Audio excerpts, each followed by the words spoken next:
would I would agree that the VA doctors are probably one of the best, but Yeah, at the same time though, it takes a lot to make healthcare good.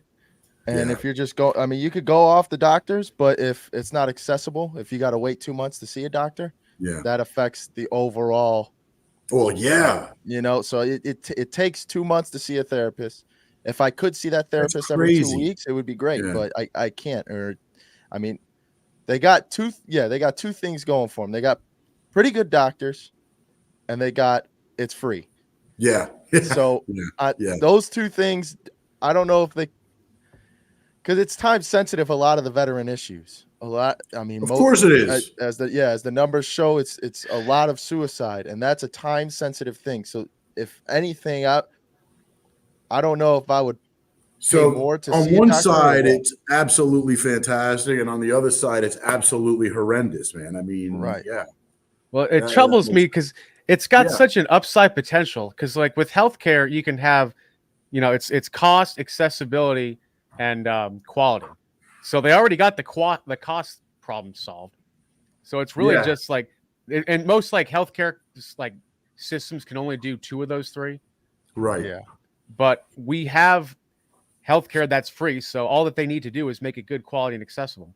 right, So right. that's what troubles me is I know that they can be better, But but the problem, so Yeah. so I don't know if you gentlemen realize, like a few years ago, probably going on maybe close to 10 years at this point now, but I lived in Arizona back in the day when Arizona was literally there. The VA facility in Phoenix was like literally rated the worst in the country because people were dying, right? Like the Mhm.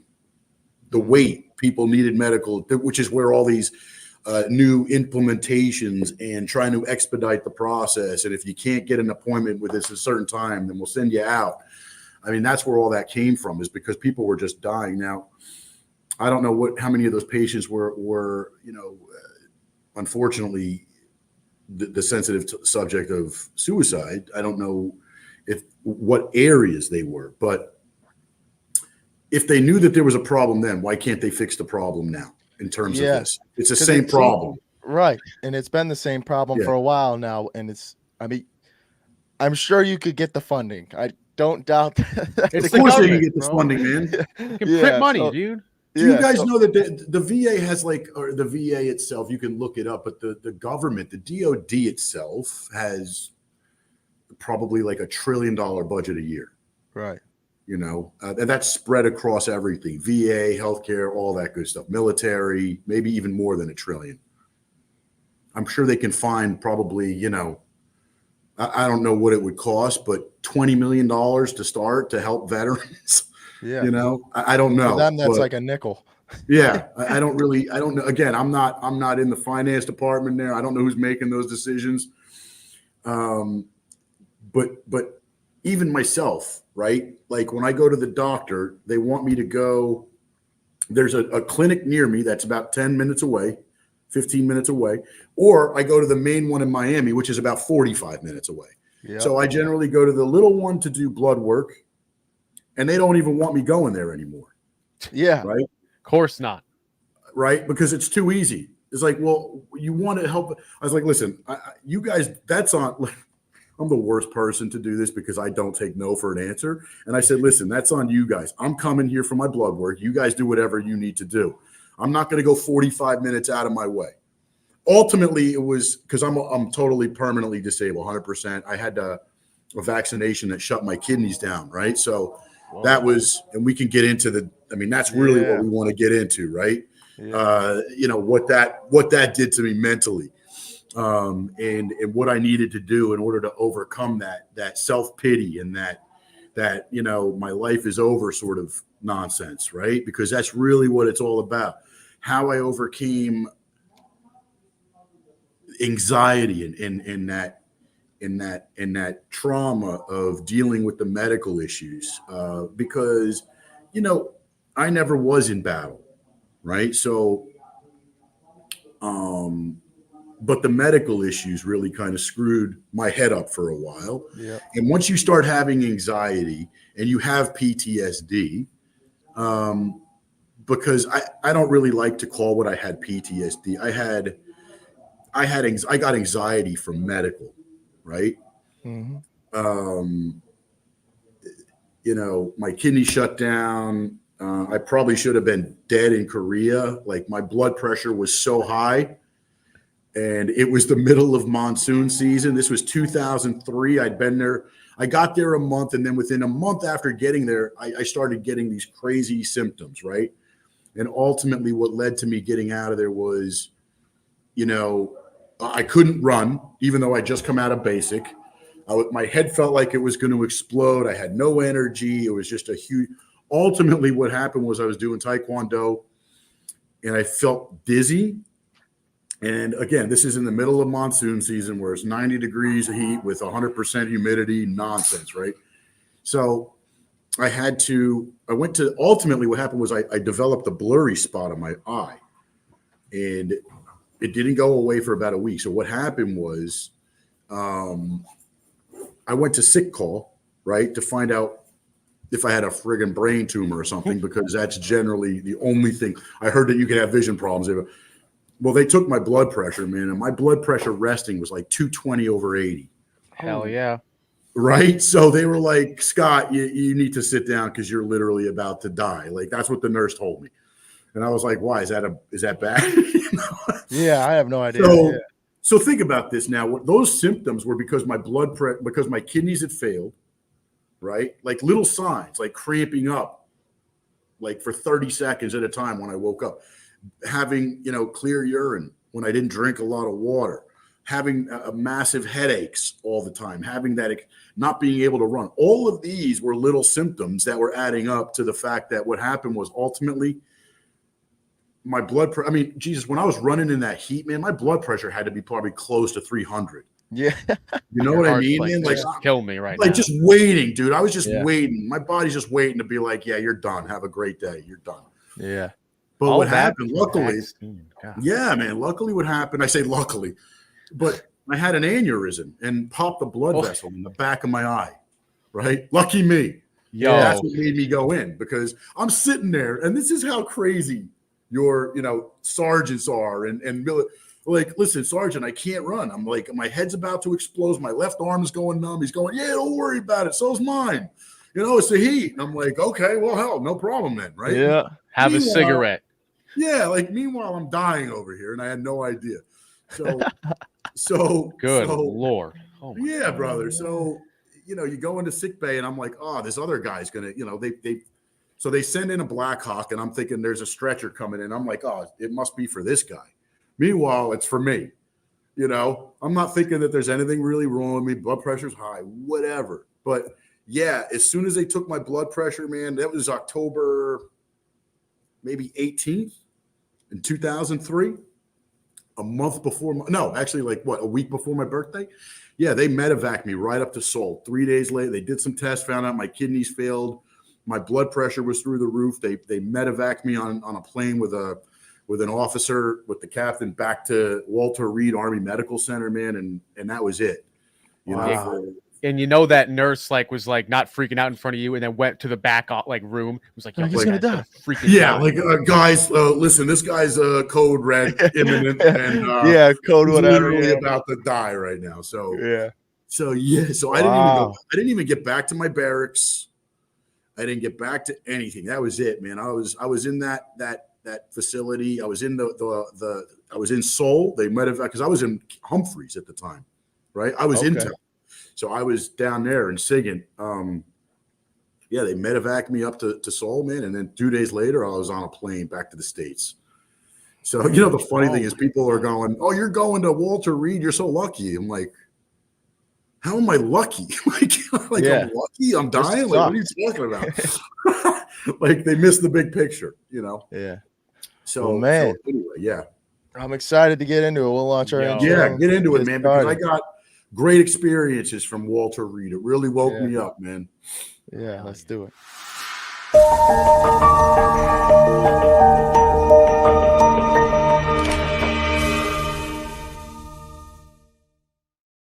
Or military health. So, All right. Welcome back, everybody. Episode 55. We got Scott here. Scott, how you doing today, man? fantastic, gentlemen. Fantastic. Absolutely fantastic. Great to meet you both. Yeah, I'm very excited to get into this one, man. Kevin, how you feeling?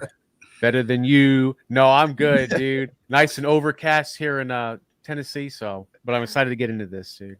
Yeah, My I'm friend just feeling went to good. Tennessee, went on a bourbon trek out there. Oh, it that's the looks place like to go. It looks like Twilight, like there's a filter or something outside. Oh, really? Yeah, I could use a laugh. I tell you what. I get out there to Tennessee. You're gonna have to show me around all the best distilleries.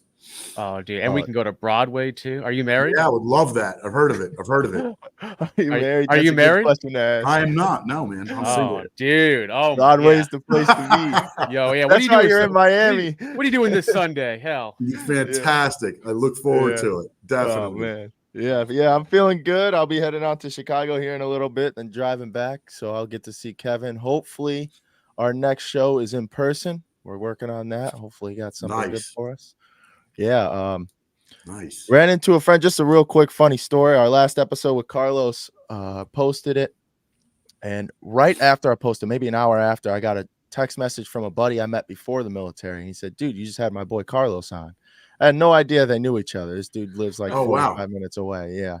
So now he's trying to come on, and we got perhaps a second sponsor, which is a bourbon, Second Amendment bourbon. Hell yeah. So that'll be pretty cool. We'll see what happens through that, but that's next week. Now we got Scott on.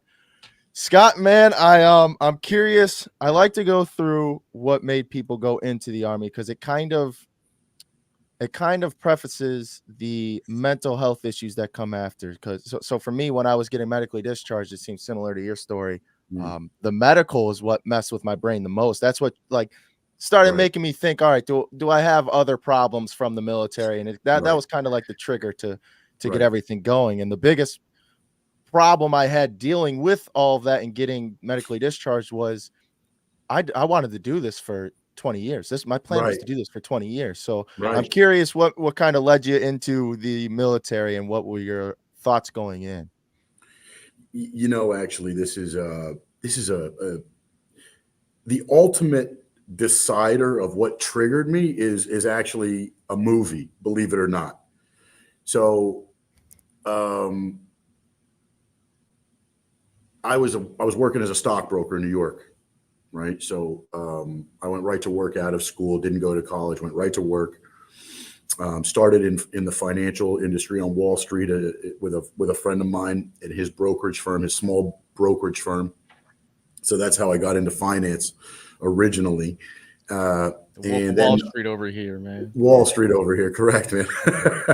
And because I'm from Jersey, Okay. And I grew up with a bunch of blue collar guys, the truckers, the plumbers. My mom's family, they were all white collar people, but my fathers were all blue collar people. I got a bunch of friends that just work hard, that hustle, that make great money. And, I'll believe it or not, some of the most successful guys on Wall Street that I knew growing up were the kids from Brooklyn and New York and Jersey that just hustled. They weren't highly educated, but they just knew how to hustle, and they made a lot of money doing that. So, I mean, that was a great thing. But ultimately what happened was 9/11. So 9/11 happened, and I knew people in the World Trade Center. I had just moved back to New Jersey from New York. And, I didn't really think about joining the Army at that point. Actually, I'm lying to you. I did, because what happened was, sorry, so let me back that up. I had thought about it at that point. Because of Gladiator, believe it or not. So I was sitting here on Wall Street, wheeling and dealing and making a great living. And then, I got a shock of guilty conscience when I saw Gladiator. And it really sounds crazy, but I sat there and I saw that movie, man. And that movie really affected me, because it's like, wow, what an amazingly honorable guy that this guy is. And even though the movie is based on somewhat reality, this story is based on somewhat reality, but there's got to be somebody out there that did like this. And that's just truly inspirational to me. The honor that this guy had and the integrity that this guy had, really. That Russell Crowe movie. Yeah. And it really it really helped motivate me. I said, you know what, man, I'm going to do something honorable with my life. I have to. I was like, you know, I love the World Trade Centers. I used to love going to the restaurant in the world, Windows on the World, the World Trade Center. It's an amazing, amazing place. When I used to go into New Jersey, go from New Jersey to New York in the mornings around 7 o'clock in the morning, the World Trade Centers were absolutely sun-kissed. You know, they look like two gold bars. They're beautiful. The buildings just lit up gold, man. And That's a view. Like it's a view we never saw. Yeah. You know, I mean, you can look up pictures of them and it looks incredible, but that's what I got to view. And you know, plus I knew people in the World Trade Center, like a lot of people did, because there was a lot of people in those trade centers, and I took it personally. So that's ultimately at 28 years old, I joined the Army. However, I didn't mean to join the Army. I meant to join the Marines. What? Yeah. What? So I went to Morristown. I said, you know what? Who's got the most badass looking uniform? Marines, without a doubt. Right? Yep. Marines got the most. I said, you know what? I'm going to be a Marine. Recruiter stood me up. So you know how in most of those recruiting stations, you have all of them in the same place, right? Yeah. So of course, the Army recruiters, there was a couple of sergeants over there, and they, you know, all of a sudden start whispering sweet nothings into your ear. And what are you looking to do? And I said, look, man, I want a top secret security clearance. I want to go DOD, Homeland Security, FBI, CIA, something intelligence wise after this to really, you know, help this country out. That's what my goal was. So I became ultimately, at first they were talking to me about a CIA counterintelligence agent, which sounded fantastic. However, when I went to MEPS, there was nothing available, but there was SIGINT, and they were paying at the time, it was a 6-year, $12,000 bonus. I said, yeah, that sounds fantastic, right? So what the heck? SIGINT, Signals Intelligence, was basically the military arm of the NSA. All right. So that's what we did. So, you know, writing reports to the director of the NSA, potentially to the president of the United States. That sounded pretty cool to me, you know, signals intelligence, spy kind of shit. Excuse my language. I don't know if I'm that sounds like some Men in Black type shit right there. Yeah, that's really cool, man. It's what the NSA does, basically. You know what I mean? Like that metadata, analyzing those data streams and what the hell people are saying and why they're saying. I was trained in opposing forces.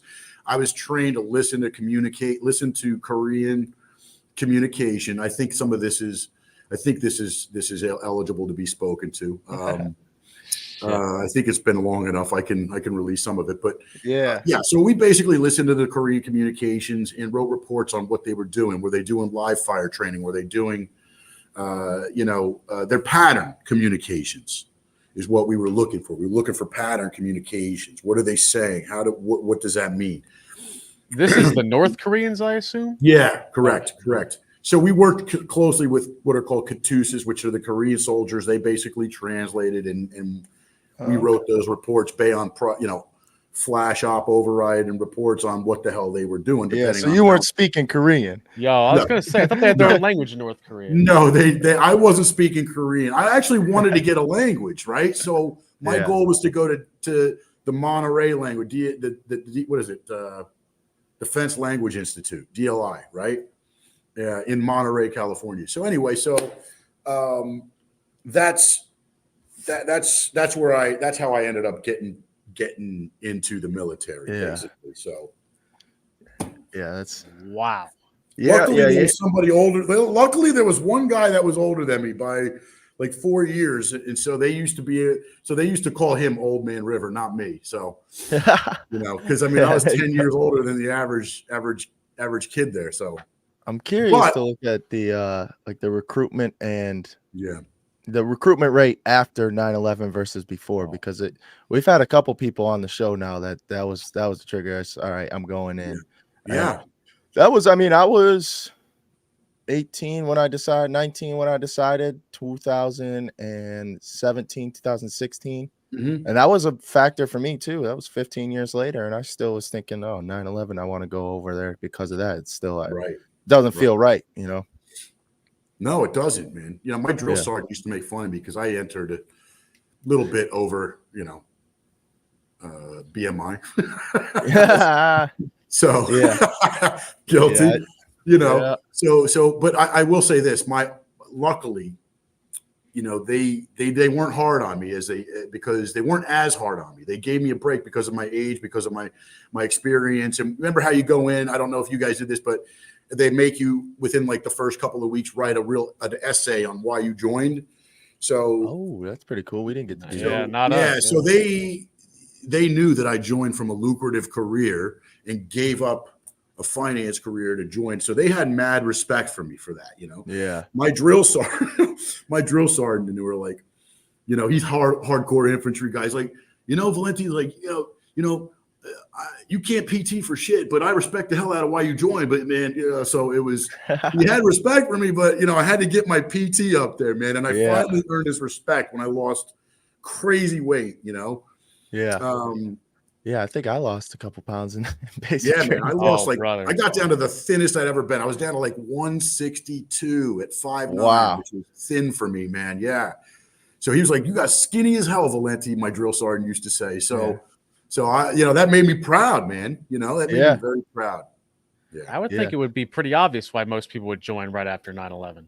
Like, yeah, you would think. Yeah, why you had to write those? Yeah. yeah. A lot of people don't, like some people, especially like in mid-America, they don't have a lot of, there's not a whole lot of opportunity, especially in these small farming communities. Like it's not like Miami where you can go out and get a service job just about anywhere, right? Make a living in Miami doing it. But, a lot of these people don't really have a whole lot to come from sometimes. And the military is a great way for them to get to the next level.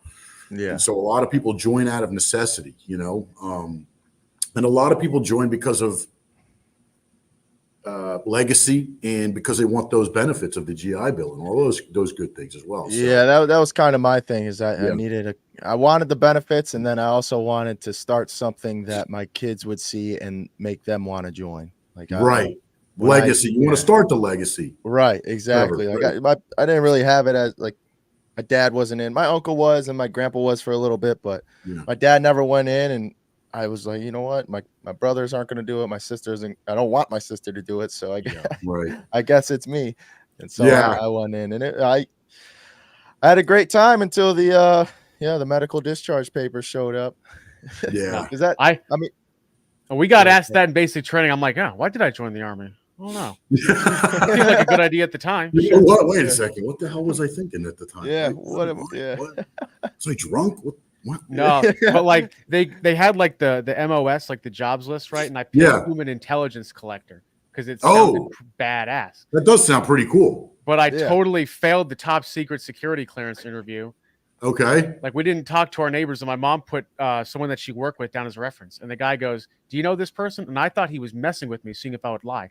So I'm like, "No." He's like, "You don't know this person?" I'm like, "Hell no." Just close the book. He's like, "All right, bro, you're good to go. Pick another job."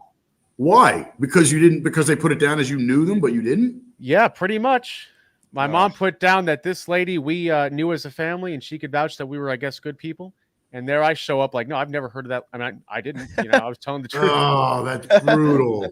So you got, the funny thing is, man, that was with the FBI when you had your FBI interview? Probably. Some dude in a suit, man. Everybody I went to Intel training with got FBI, went to their house, they talked to them, they interviewed. I actually didn't even get that. They never interviewed me for some reason. Yeah, I don't know why. It's like I'm 17. What am I going to be in the Taliban? Like, right. What the heck? Right now, the NSA is actually decoding that word that you just said, and they're decoding you. Yeah. Looking back, are you glad you joined the Marine Corps? Because I almost joined them too. No. I didn't join the Marines. I joined the Army. Well, yeah. Like, are you glad that you didn't get to join the Marine Corps? Yeah. Well, first off, it's not a good sign when the recruiter, sets up and then they don't show up. That's not a good thing.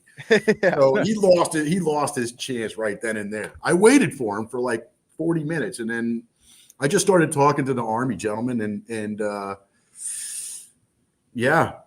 Yeah, mine was the same way. I went into the little building, and Yeah. the only people ever there were the army guys. So I was like, I guess, Yeah. guess I'll So talk to them. meant to be, Yeah. man. So Yeah, this Yeah. dude calls me up and he's like, "I'm Sergeant so and so. Do you have any felonies?" I'm like, "No." "Could you pass a drug test?" I'm like, "Yeah, probably." He's like, "Do you have any kids?" I'm like, "No." He goes, "All right, cool. I'll see you tomorrow at 3." I'm like, "Okay, whatever. Oh, Okay." okay. Yeah. They're aggressive, man. They're aggressive. Yeah. Yeah. Right. Yeah. No. So at 28, because a lot of what I think about when I was joining, I didn't know anything, dude. I was 19, my didn't know a damn God. thing about the world at all. But at 28, it'll be a little different. So, how Yeah. did that kind of reshape your view on the world, like on America? Did it affect you in that way at all? It was a challenge. Yeah, it was going to be a challenge, and I knew that going into it because I'm a very sort of direct person, and I question everything. So yeah, I question everything. Oh God. Yeah. However, that said, I'll tell you a story about how I used to just go into the, like, as I was holdover waiting for my security clearance. I was paying off some debt, right? Because you can't go in with more than $2,000 of debt. They will not give you a security clearance. Yeah, because you can be bought. Yeah, I don't even know what they're looking for, really. Yeah. You can be bought, right? So you have to have a minute, and that's a low number, two grand. So so I had to pay off some debt. So I was a holdover. While I was a holdover, I was working at battalion because, again, as 28, they let me do things as a grown-up as opposed to, let's say, 18-year-olds and 19-year-olds and 20-year-olds. My first sergeant, I had a great relationship with him, and they used to let me off base to go out and party. So I could actually go out and party, right? So, yeah. Plus, I'm a salesman, man, and I was able to sell. So, it was y'all's generation that made us have all these rules. Then perhaps it's possible. Yeah. It's possible, right? So, can't be, man. Myself and another intel holdover, we used to just we got adopted, let's say, by battalion. So we would go up there and just, I would talk to the colonel, the full bird colonel, and I would talk to the command sergeant major. And we would have just great conversations. I mean, obviously, there's still always the respect and but I used to eat lunch and dinner with the command sergeant major. What were you, an E4 at the time? I wasn't, like, an E2. Oh my God, this dude. So we're sitting there, but here's the problem with what happened. I was actually just on the phone with a future client of mine who's also a full bird colonel, right, up in Tampa. And so what happened was, it really, some of the drill sergeants, not the ones that I went through basic with, but the others from other companies, they really started resenting me and my other battle because of the fact that we were able to pretty much walk around like regular Army, right? They didn't treat us like trainees. They treated us like we were regular Army. God forbid. I mean, people even came up to me like, what? We went to a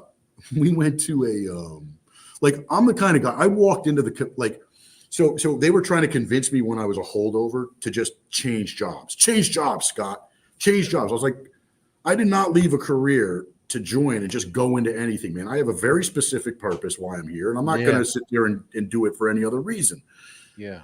And I had a conversation with the lieutenant commander, right? The lieutenant colonel of the company, the head of the company. And I went in there. He's like, Scott, he's like, blah, blah, blah, blah, blah. We were having this conversation about me being a holdover and trying to I was like, look, I'll just quit. He's like, you can't quit. He's like, you can't quit. I was like, yeah, I'll quit. I'll find a way to quit. I was like, I'm not here just to do whatever I want, just for the sake. I wanted a purpose. There was a reason for me joining, right? So he understood that, and the company commanders, and they all gave me respect in the way that I wasn't about to just let go of my beliefs, man. So that right there tells you that conviction wins the day. Conviction and integrity and having a purpose wins the day, guys. At the end of the day, nobody is going to convince you to do something that you have a right belief in. So ultimately, the point was that these other, I was going off base, going to clubs, seeing my drill sergeants that I went through basic with, Oh God. And some of them did. The men didn't care. The woman, the female one that was a basic trade. That was my trade. That was my basic drill, my drill instructor. Of course, it's like, you can't go anywhere without seeing these privates. Meanwhile, she's 23, I'm 28, and it's like a big deal. Like do the math. Like, come on. I mean, like, I understand that I'm a trainee, but but anyway, that's just the way it is. But come on. Yeah, but they some of the drill sergeants, they ended up really trying to make my life difficult, and they did. Of course. And they did. And of course they did, just because they could. Yeah. Just that's like that. That's just like power. It's all it was, is a power trip. Yeah. So it sucked for me. It's got to suck for you too. Yeah, man. But I don't generally tolerate that. So I went there in my mind, maybe arrogantly, I was like, listen, man, I'm not here to deal with your petty power trips. I don't care who you are. You're not a freaking full bird colonel. You're not you're a sergeant in the Army. Okay. Let's get a grip on your power trip, because you can do what you have. And so I made some phone calls, and ultimately the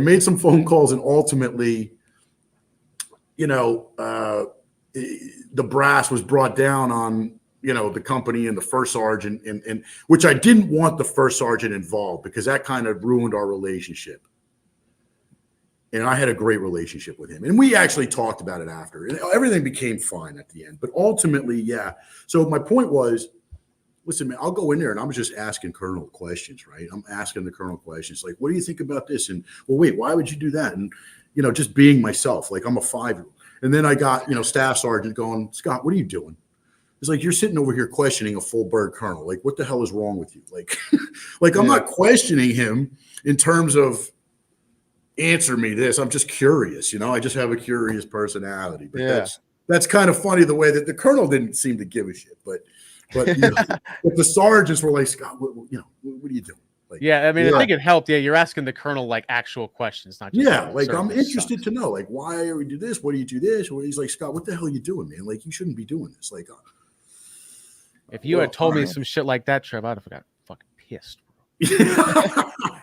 So yeah, man. So I only went to one duty station. I only went to the Korean, and I got through. So that was it. My career was over.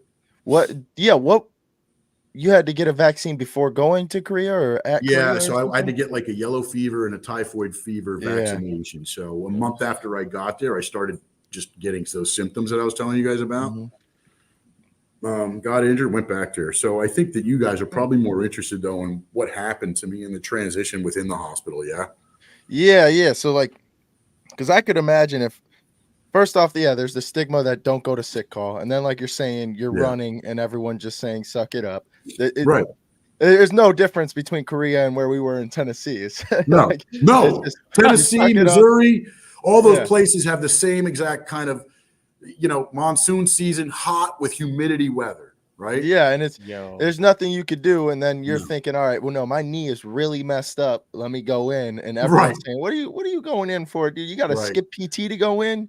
You got to be here for like I can't skip a 2-mile run for myself. What is this? It's complete bullshit. It's like the eggs. Absolutely, man. Absolutely, you get harassed. Yeah. It's like the eggs they got at the chow hall. It's like you could go on the moon, Afghanistan, Antarctica, Tennessee. They'll always be the same. Sick the same way.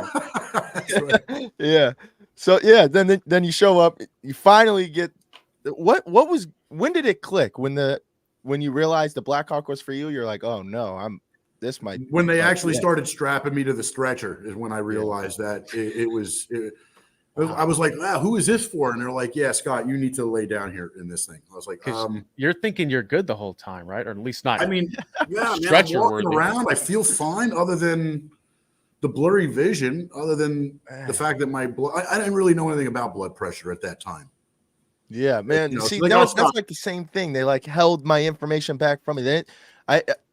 First off, I didn't know I had scoliosis. And then I went through a whole little process. My back was hurting. It wasn't like too crazy of symptoms, but my right hip would start like popping every time I ran. Over a mile, it started popping. Yeah.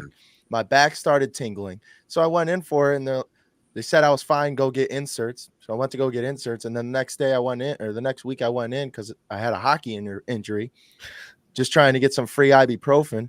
Mm. And the lady pulls me in the room and has the monitors with everything like wrong with me. You can't be in with scoliosis. Here's the reg that says it, and here's your paperwork started. And yeah, just What? like you, I was like, oh man, like this. Hey, is thank it? you for your service, but you're on your way out. Yeah, see, I know Oh, you're brother. capable of doing everything, but There's you're the out of door. here. Man. Yeah. No, so that feeling of, oh my God, I went out to the car and called my mom immediately crying because I was like, Mom, it's all shattered. Like everything. Yeah, They just came and visited me. I had a house. I was 19 house. I was getting divorced. So they saw my I'm house sorry to hear after that. everything. Yeah. Yeah. Right before too, right? Yeah. Oh, So man, it that's awful. was like, right. So everything, it was just a whole mental, like it's all gone. Everything's Yeah. gone. With that hit, or And that were you? messes your head up too a lot, man. Yeah, It yeah, really exactly. Does, you know? Because like I you, remember- I had a purpose. I'm going in. All Yeah. right, I found my job, helicopter engine mechanic. I love what I'm doing. I'm willing Yeah. to do it for the country. And then all of a sudden, my purpose is just shattered. Right. He went to Right. sick call and he comes back and he's like, they're kicking me out the army. I'm like, what the That's fuck? crazy. What the heck? Crazy. It ain't even lunchtime yet. What the hell? Are you disabled too? Yeah. So yeah, I'm not. Both of you are. Yeah. Well, Yeah. we're not permanent. In total, is I think it is, but Yeah. it was It's tough though, man. it was tough. yeah, it It's was tough. just weird. So Changes did your you life. get that? Did you get? When did you know it was the vaccine? When did they tell you that? They Yeah. had no idea. You were just in the hospital. They were Well, going so they through came all up with a the stuff. generic, and I don't think they would have admitted it anyway, but there's no real definitive. I mean, honestly, there's no real definitive answer. Ultimately, I just had to try to put two and two together. Like, what did I do differently? Yeah. Right. And you know of people, if you research military, veteran, vaccination issues and problems, I mean, you will see how, I mean, there's people that remember the orientation. There's that one day where you go through just nothing but vaccinations. Oh, I hate it. Yeah. You go through Like World War II. You get like 7 or 8 different shots, or people Yeah. die doing Yeah. that stuff, man. So, the anthrax vaccination, man. I met a couple Oh, of guys yeah. Brother, that dude. messed up a lot of people, man. I was at Walter Reed with numerous guys that were overseas that had to get that, Well, I asked Yeah. the sick call lady once. I was like, "Why do we get an anthrax vaccine?" Like, I'd only heard of anthrax being mailed to people a That's while crazy. ago. She's Yeah. like, "It's in the dirt in Afghanistan." I'm like, "How is anyone alive over there?" Like, Yeah. Yeah. What? There's anyone Yeah. alive over there. That Yo, doesn't make sense. that shit hurts bad. If you ever got an anthrax vaccine, you're lucky. But No, you had one? oh, we got. Oh, what? we got it. It was like every time we went in for a shot, it was you need anthrax too. Oh my It's God. like man. once a Every month. single time. I probably got it 15 times. Are you serious? Yeah, Oh, no, it dude, was it was- every single time you had to go in for a Yeah, shot. 'cause- For some reason, I needed another Have anthrax. you guys even studied the side effects to anthrax vaccination at I'd all? rather not, honestly. You probably listen. You probably should, even though it's probably not something that you want to see. But at least you may, if God forbid, if something starts out, you may be able to take care of it early. But Yeah, but, 'cause that's what I thought with the COVID vaccines. I was like, bro, I've gotten like 10 anthrax shots. This Yeah. shit probably isn't going to kill me first, I'm sorry. yeah, I my doctor keeps asking me to take the COVID vaccination, and I'm just like, yeah, doc. But he knows my background. And he's just like, Scott, vaccinate. Yeah, I'm good, doc. He's like, all right, Yeah, just no had to way. ask. Yeah, they know, man. Like, don't even come to me. Like, I'll take the flu vaccination and the what is that? What's the one worse than the flu that older people generally get? Oh, And they're- polio? No, the one that goes in the lungs that basically suffocates you. Oh, God. I don't Um, know. I'll take a vaccine for that, though. Shit. Yeah, that sounds worth it. What the heck is it? It's the flu, and then there's It's like pneumonia, MMR. Oh. Ah, Oh. right? What was that one? So- Smallpox gives you a scar on the arm? Oh yeah. Yeah. Yes, sir. where's it at? Where's So it at? yeah, a lot I of got mine people covered up. Yeah. I don't think I actually got a scar. I don't know if I had smallpox. I had chickenpox vaccine. I don't know if I got the smallpox, but maybe I did actually. But yeah, so I think the hardest thing is because when it first happens, like so it really sort of screwed up my mental state, right? Yeah. And this is what people don't realize. Like, it's not the illness necessarily itself, because they were taking care of me and they were giving me my private room at Walter Reed. And I was like, okay, guys, listen, just cut the BS. Am I going to die? Like, you guys are being overly nice, right? Like, you guys are putting me in a private room by myself. Why are you doing this? Am I freaking dying or what? Red flag. Right. So, but no, that wasn't the case. I had to be on dialysis and all that great stuff, which is an absolute nightmare. I don't wish on anyone, man. Oh my God. Yeah, that's a whole nother story. But so ultimately, to help you guys out and to help other veterans, I was at the bottom of the barrel, right? Actually, it was my 30th birthday in the freaking hospital, right? My 30th birthday in the hospital, doing dialysis, great times. And so the hardest part was what I had to go through was, first of all, not feeling sorry for yourself, right? Because the first thing you want to do is feel sorry for yourself. Yeah. Walter Reed got me over that immediately, right? I saw vets, like, you sitting here feeling sorry for yourself, and then I see veterans in wheelchairs with no arms, no legs, no arms or friggin' legs. And then it's like, holy crap, man, who the hell am I to feel sorry for myself? Can I ask real quick, though? Yeah. Like, did they tell you, like, there's no real cure for this? You're kind of just screwed? No. So I had to have a kidney transplant. Oh. So it's a very common only thing. a kidney. Okay. Yeah. Believe it or not, it's actually pretty common these days, man. Yeah. Most people that go through this are actually like diabetics, and they're very susceptible. And people with lupus, it's an immune disorder, they go through this a lot. Somebody like me, I have no kidney problems. I have no real diabetes issues. It's just a freak of nature, which is what made me realize it was most likely. I mean, I don't have 100% guarantee on it, but I'm pretty sure that's the only thing I've done differently. Didn't have diabetes, didn't have any of that stuff. But so, in terms of that, to help those soldiers out there that think that it's hopeless, right? Because that's exactly, and to this day, man, you still conquer that fear. Yep. It's like smoking. Once it's ingrained in you, and once you smoke, the smell of a cigarette makes you always generally want one, regardless, right? As soon as I found that out, I quit smoking. But I smell it, and I see somebody on TV having a good. I'm like, man, that looks good. Yeah. Problem is, when I actually take a hit of a cigarette, it's disgusting now. It tastes gross now once you stop. It tastes gross, man, and it makes me taste. It tastes like an ashtray, and that's what keeps me from smoking. Well, I used to smoke menthols, and I'm like, this smells minty. How could people have a problem? And then I quit and smoked one like 6 months later. I'm like, bro, this is disgusting. What the hell? It doesn't. It makes me. If I smoke a hit, it makes me nauseous now. If I'm like really, really, really like out partying and I'm a little bit tipsy and so forth, and I have to be more than tipsy, but there's a family show. So, but yes, sir. If I smoke one, man, I'm just grossed out, Yeah. But I'll probably smoke another one just because. I mean, once you get the first one. But it's just like, when I'm sober, it'll never happen. So, I think that it's mindset and being able to pick up. I think the biggest thing for people is recognizing when they're about to go down a rabbit hole, right? When they're about to have an anxiety attack, when their mindset changes, being able to recognize that trigger is what propelled me. I mean, when I first went in, my thought was, okay, I'm on dialysis now. I have a tube sticking out of my stomach to do, peritoneal dialysis instead of hemodialysis and all that kind of nonsense. This is embarrassing to when I have a date and, whatever. But most women actually don't care, man. They don't care. They understand when you went through and they don't care. So want to see my tube real quick, babe? Yeah. Like, not to be gross, but, there was times where I was having affairs with a lady and my tube would get caught underneath or it would pull out of my stomach. So, I'm like, oh, we got to move. So, good times. But at that point, the mental state is, what am I working for? What do I want to work for? That was the hardest thing. And to this day, I still sort of fight that, right? But I've been able to change my mindset because what am I working so hard for, man? I don't know how long I'm going to live. I'm not going to live that long. I'm not going to live a full life.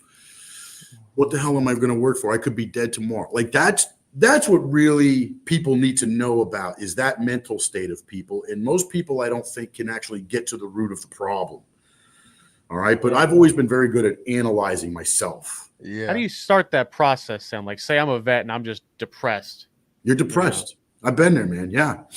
You have to believe that, what the hell am I talking about? You know, you have to learn from other people, right? So the one thing that helped me was when I went there, when I realized it was all over and I saw these veterans, as crazy as it sounds, but our brothers and sisters are the inspiration.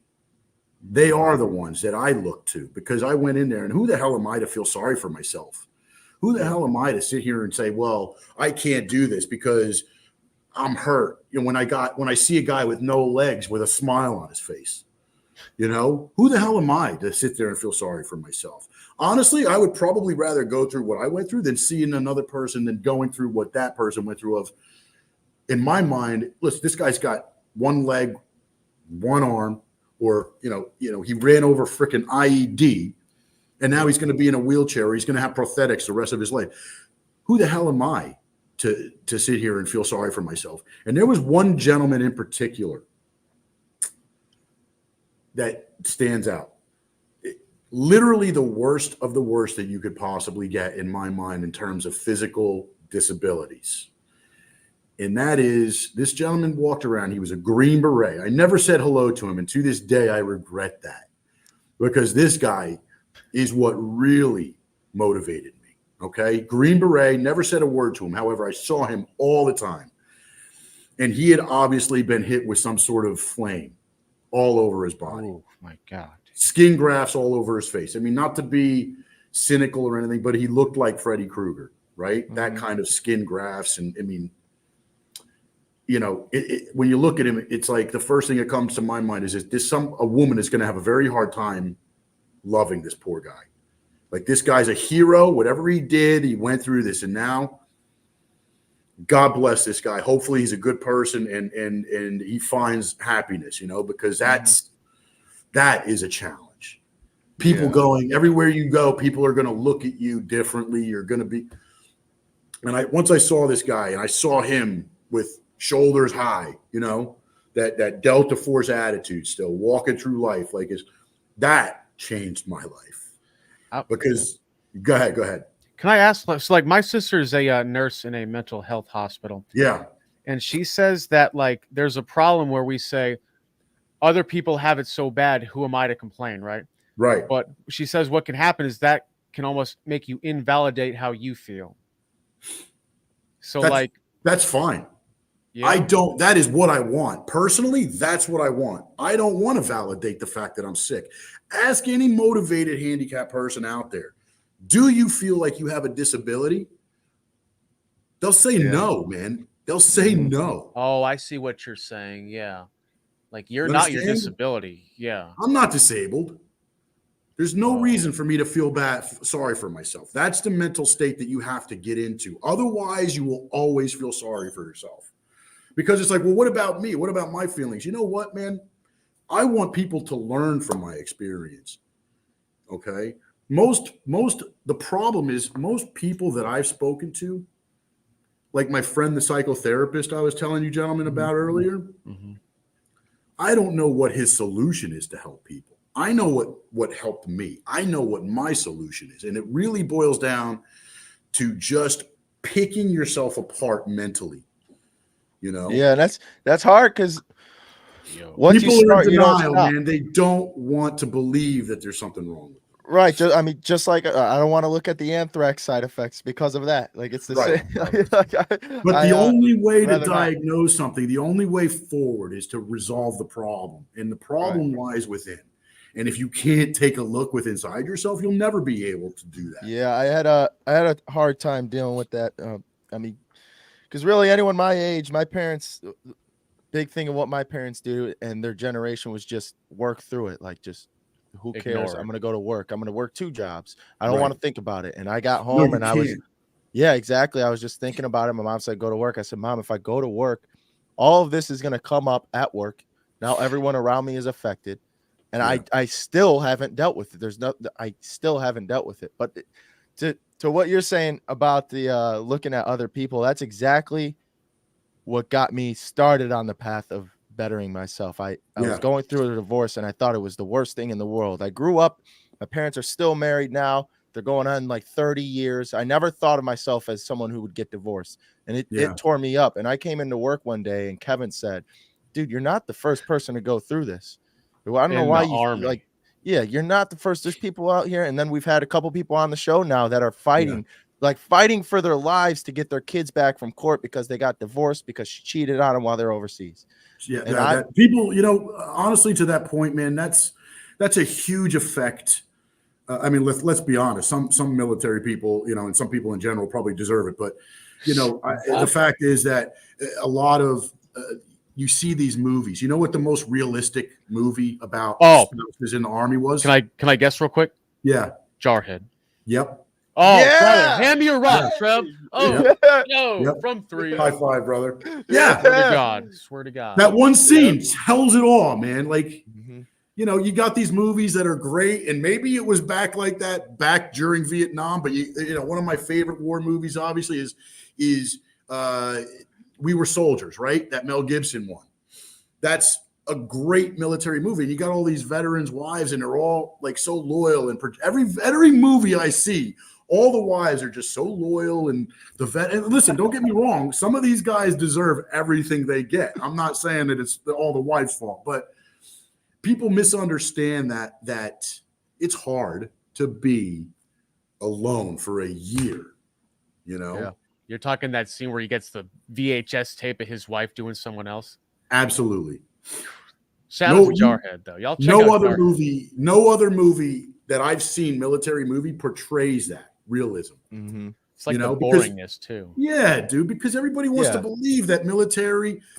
Look, I used to tell people, look, this is the last thing people wanted to know. Like, look, man, military has both the greatest and the worst of people, right? You have some of the laziest people on the planet that join the military because it's an easy job. You don't really need results in some cases, right? Mm-hmm. Let's be honest, if we're going to be honest, right? So on the other side of it, you have people, though, that are literally heroes, sacrificing their lives for this country and for the good of their families, right? And guys like you that just happen to get a raw deal trying to do what you wanted to do. And to answer your question, Trevor, when people come up to me, Scott, oh my God, thank you for your service. Like, look, man, I did one duty tour for 3 months and I was out. I didn't do anything.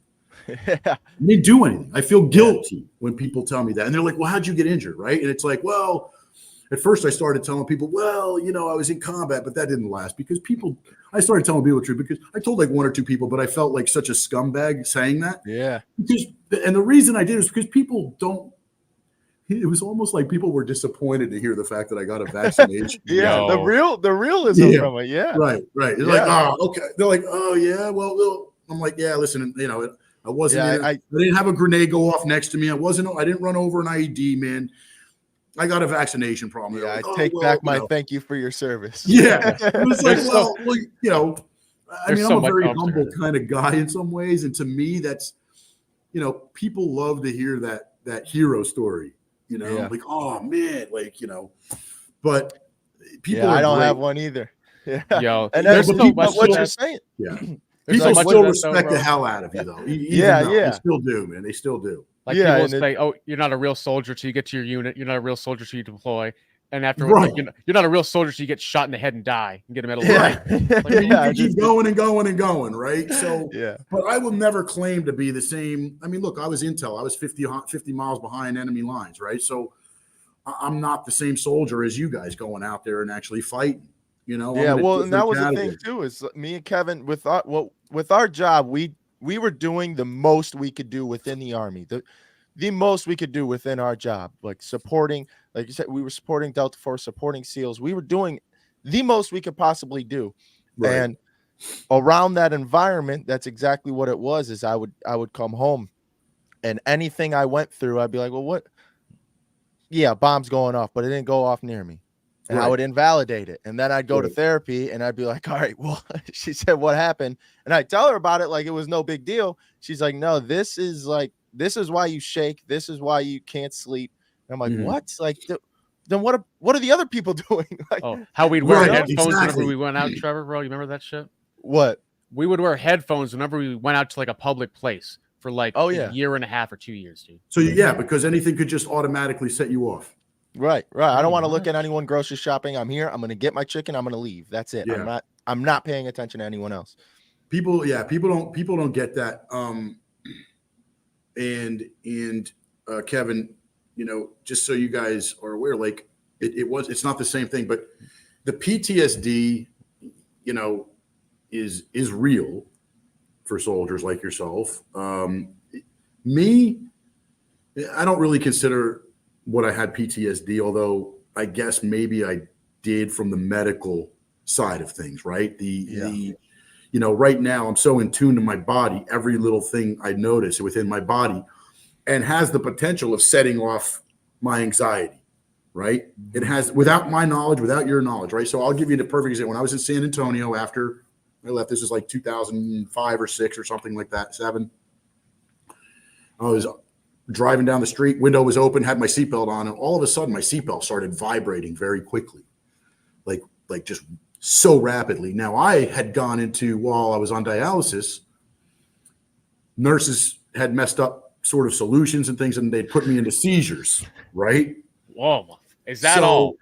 Yeah. So now I'd been in seizures, shaking, whatever. So now I'm going down the highway doing whatever. My seatbelt starts just vibrating like from the wind, and automatically my mindset went to panic attack mode because it didn't know the difference between the shaking. It just felt the shaking, and I didn't know where it was coming from at first. And because I didn't know, the uncertainty is what caused it. That is what woke me up to how to get over anxiety and panic attacks. That right there taught me everything I need to know. It's not the fact that you know is what the problem. It's what you don't know that causes the problem. It's what you don't understand. My body and my mind did not know that it was the seatbelt vibrating that caused that. As soon as I picked up on the fact that it was just the seatbelt vibrating and not me and having a seizure and feeling that, I was able to talk myself out of it instantly. Dude, you should have seen when my wife was doing her psychology semester in nursing school. Yeah. It was like every day she'd come home from school and be like, hey, you know how you do this? That's actually a trauma response. Like, you know how you run into walls or forget shit like easily? But I'm like, I just thought that was me. I thought it was normal, you know? Like, there's so many like signs that we just don't really know about. Right. Because your body, your mind, once you get into panic mode, once you start down that path of anxiety, you have to catch it like that. If you don't catch it, it will progress, and then you will have a full-blown panic attack, right? Yeah. And listen, every once in a blue moon, I still have them, right? But generally, it's like, look, Scott, you've had this panic attack about 800,000 times now. You're alive. You've gone through the same stupid nonsense. You think you're having a heart attack. You think you can't breathe. You think you're doing this. Get up, walk around, breathe. Me, I like to actually be in a semi-social atmosphere and then breathe, you know? And then even when it's fully on, I can catch it and I can stop it, right? Like, because that is something I've trained myself to do, but you have to train yourself to do that. If you don't find that connection of what sets you off, you're going to keep having that problem. So finding the key to what's setting you off, like for you guys, it may be lightning, right? Thunder. Oh yeah. Right? It may be that. And then you're like, I flinch like a bitch when I hear that shit. Yeah. And then once all of a sudden you're like, oh, it's just thunder. You'll be able to calm yourself down. Oh, you know what? That was because of that. And then you can start that is the best advice that I can possibly give to people right there. Yeah. I would just add to it, catching it before it gets too bad. Right. Like for me, if I hear a noise in the house, I get my gun, I check the whole house. Right. That's not necessarily bad that I have to do that. Like, no, I'm preparing for the worst. I was trained to prepare for the worst. Right. It's a net that's positive. Not bad. Yeah. But when a firework goes off, I look outside. I Right. look and see, like, is there Right. anyone near my house? Is there anyone yelling? Like, Right. just catch it. That's that. I mean, you hit it on the head. Yeah, as long as, listen, bad. if you know where it's coming from, you know it's not coming from you. Yeah. Oh, Yeah. dude. I got rear-ended like a month after I got back from Afghanistan, bro. Yeah. And my wife said I like went like this and like covered my ears and all this shit, right? Oh, for real? I don't remember that at all. No, I just remember Yeah. kind of coming to when I got rear-ended. Yeah. Oh, Like- yeah. Listen, that's I mean, that's the immediate reaction, the impulse is going to, I mean, look, yeah, the impulse of, even to this day, the impulse and the reaction of an outside source affecting me will still get to me and will still start the process of anxiety. It's just, yeah, but you know, as long as you're not going full panic attack mode, like, you have to sort of talk yourself off the ledge. Nobody else can do that, man. You have to talk yourself off the ledge. And that's a learnable thing to do. So to end suicide, and these are our fellow brothers and sisters that do that, all they need to really learn is the belief to talk themselves off the ledge, to know that it's possible. Because I think, like you said, the desperation and the despair and the anxiety, and it comes from the lack of belief that things are going to get better. Yeah. Right. Yeah. So, like you're invalidating yourself almost. Right. Like for example, you guys, like, is there, the biggest thing is, why am I going to go forward? Why? What's the point? Like, these people. Oh, veterans, I said that so many. I Oh, called my God. mom and said that when I was Yeah. getting it out. Yeah. Absolutely. I've been doing it for 20 years, man. You know? Yeah. Trust me, I'm an expert at convincing myself that what's the point. But I literally just, and this was actually the other day, actually, before we even talked, I had a sort of an epiphany, right? There's a lot of medical advances. A lot of people are going through things that are a lot freaking worse than what I went through. Okay. I mean, there's people out there that have what I have. On top of it, they have things like lupus, they have diabetes, they have cancer on top of it. God. You know, like, who the hell, like, you know what, as far as compared to them, I'm a freaking healthy person that'll live forever. Yeah. So, you know, I mean, somebody's always got it worse, man. It's like, if they can find happiness in what they do. Like, you're not putting what happened to you in a box and just not thinking about it. I'm not doing that. No, I am absolutely thinking about how to get past it. Always, ever evolving. How do I, and one thing that I just did, actually, because that whole, it's that weight of the rest of your life on top of your head. That's what people kill themselves over, right? It's, why am I going to go on? There is no moving forward for me. I'm in a hopeless spot. And any of us here could have gone down that path. Well, especially, you know, like Trevor, you went through this and you went through a divorce. I didn't have to go through a divorce. So in that way, you went through more than I did, right? Yeah. Because being responsible for somebody's feelings is a huge burden. Okay. So, Yo, oh my God, dude. So I had to think, like, why am I going to work my ass off? If I live 10, 15 years, like, what am I going to work for? Why am I going to do this? Why am I just going to, but then on the other side of me, I'm like, well, I'm not quitting. But the other day I actually had an epiphany, like I was telling you, and I've decided to, because everything in life is all about mindset and how you look at things, right? That's it. Your mind is so powerful. I decided to look at myself as a 20-year-old kid. And how that's going to help me is, look, I'm 20, I'm 50, I'm almost 50. I'll be 50 next month, right? So in my regard, do I really have the rest of my life? Maybe, maybe not. I don't know how long I'll live, but I know this. People are living a lot longer. There's a lot of medical things. Can you become massively successful in 20 years and create change? Abso-freaking-lutely. I mean, look at these people like Warren Buffett and in the investment world, guys like Larry Fink. Larry Fink, I don't know if you guys know who he is, but he's the world's largest asset manager, I believe. The BlackRock guy. Yeah, the BlackRock guy. He's 70 years old. This guy is not slowing down, man. Yeah. He owns the world. He controls everything, right? 70 plus years old. Warren Buffett, 92 years old. His business partner, 99 years old.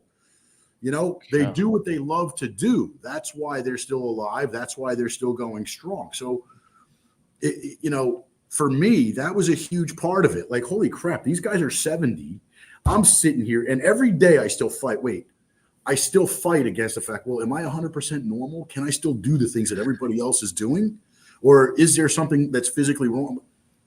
Like, you look at me and I look normal. Right, I'm not overweight. I'm in good shape. I'm active. I run Tough Mudders. I haven't run one in years, but maybe you guys and we can start a group and we can start running Tough Mudders together. I have another friend that would love to do that.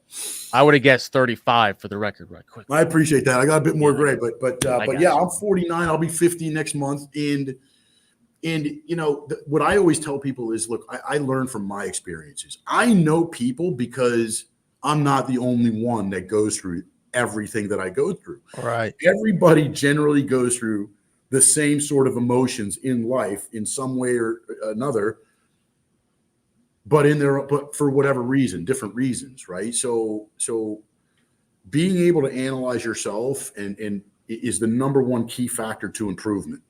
Most people don't want to analyze themselves because they're afraid of what they're going to look at. Yo, oh my God, dude. Yeah, and well, it's tough because you don't want to look at yourself and see all the darkness, but at the same time, it's a lot better than ignorance. Like, you're just blissfully ignorant. It's tough because once it starts, it doesn't stop. You're going to analyze yourself, like you said. I'll be doing this for 20 years. Yeah, and I would much rather have it this way than 5 years down the line catch myself again with suicidal thoughts and trying to go through something like that. It's so much better. So anybody listening that's thinking about just looking in the mirror for a second, do it. Just do it, because it's way better doing that. Look in the mirror. Way better. There is someone very close to me that does that. I'm sorry. Yeah, that's and I'll tell you what really changed my mind the other day, and my mindset was the fact that, again, mindset, man, learning from other people, having mentorships is mentors, and you guys are mentors, man, to a lot of people. You know, being mentors is very helpful for somebody to actually believe in what you're telling them and give them hope, because that's what mentors do, and inspiration. I mean, you guys have a huge platform to do that, which is fantastic, which is why I wanted to come on this show, because people at my age, right, that are still suffering, it's not the end of the world. I mean, I actually thought it was the end of the world. It's not. Look at these other, look, according to this, I could live 30, 40 years and be immensely successful. And it's not the end of my life. Could I die tomorrow? Yeah. Could I croak right this second on the phone with you? Absolutely. But hopefully not. But there is hope to become successful even in your elderly years. So that mental state, learning from other people's experiences, learning about yourself, learning how to improve your mental state. I mean, Trevor, like you said, you know, what your sister said, was it about not validating your own feelings? Yeah, no, there's nothing wrong with validating how you feel. You have to, I mean, I was sort of incorrect. You have to validate how you feel, or at least, let me just use this from my experience. I have to validate how I feel, because if I don't, I'm not going to improve. Right. Right. You have to acknowledge it. Yeah. I have to acknowledge, you have to acknowledge, like, but you don't let it hinder you. You use that as an example. Like, you right now, you both are, how old are you, gentlemen? I'm 27. Okay, so you're still 25. In your 20s. So you're still in your 20s, man. You guys have the world at your fingertips, and you guys can help so many veterans. You know, and you are apparently already helping so many veterans, man. And that's, you know, your experiences and how you're working through it is. And learn and again, taking advice from and having people like myself on the show. And even though I don't have wartime necessarily PTSD, you know, we're all brothers of the same fight when it comes to medical injuries and PTSD, right? Well, yeah, and on top of that, that's what we realized when we started the podcast. Initially, it was for veterans, and then we realized, just like you're saying, it's the same fight for anyone living in the normal world too. Like, it's not just us. This is a problem that's steadily increasing because we don't know how to deal with it. And like we were saying earlier, this isn't something you go out to lunch. You guys are planning to go out to lunch and just comes out. This isn't a conversation that just comes out when you come home from work and you're talking to your wife or your friend or whoever. we're doing this to set time aside purposely for a conversation like that. And it's a lot easier to do that so you can prepare your mind. All right, I'm going into this and this is what's going to happen. To me, I get excited about it because I know I'm going to learn. I learned going to tell you how many things I wrote down because I learned, and it's whether it's all the same mind. And I can't remember what psychologist did it, but I learned this in my last psychology class. They put the emotions you go through from age like 0 to 16, and it's generally speaking, but every human's going to have shame and guilt at age 0 to 2 or 2 absolutely. to 4, and they're able to put, I can't remember, I tried to look it up, I can't remember who it is, but I think Erickson, whatever. Yeah, but yeah, you go through the same emotions, and it's just some people don't recognize the emotion, like you're saying. You can look at yourself, look at what happened, and for me, it sucks that I'm like, oh, how stupid do I feel? I went to the Bears versus Bucks game recently, and at the Bucks stadium, they have a huge cannon that goes off every time they score. Oh, hell no. And when that happened, I like freak out because I don't expect it. It just comes out of nowhere. And my first thought was, all right, what's going on? And I'm like, okay, we're good. And then the second thought is, how stupid am I? Like, I should know this is happening. But you see, but you're saying, like, not to interrupt you. I don't mean to interrupt you. No, you're good.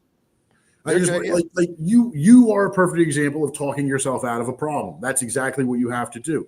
I think what psychotherapists and what psychologists and the therapists do is all they do is get you to figure out via questions and internal soul searching what the root of a problem is, because you can't help until you figure out what the root of the problem is. That's all. That's what they're designed to do. Ask you questions. Why do you feel? That's why you every movie. So tell me, Doc, why am I doing this? Well, tell me why you think you're doing this. Exactly. I was listening to Jordan Peterson say that's the role of a psychologist. It's to get you to come to the conclusion. I'm not supposed to tell you. I got way too many biases to tell you what's going on. You got to come to that conclusion. But it's weird you can get to that conclusion and you can figure it out, you're never going to get to the root of the problem and be able to help yourself. Depression is a worldwide epidemic, man. It's massive, especially now with the competition and the fast pacedness. And I mean, there's so many people that suffer from depression, whereas like 100 years ago, almost nobody had probably depression. Right. Life was much simpler back then.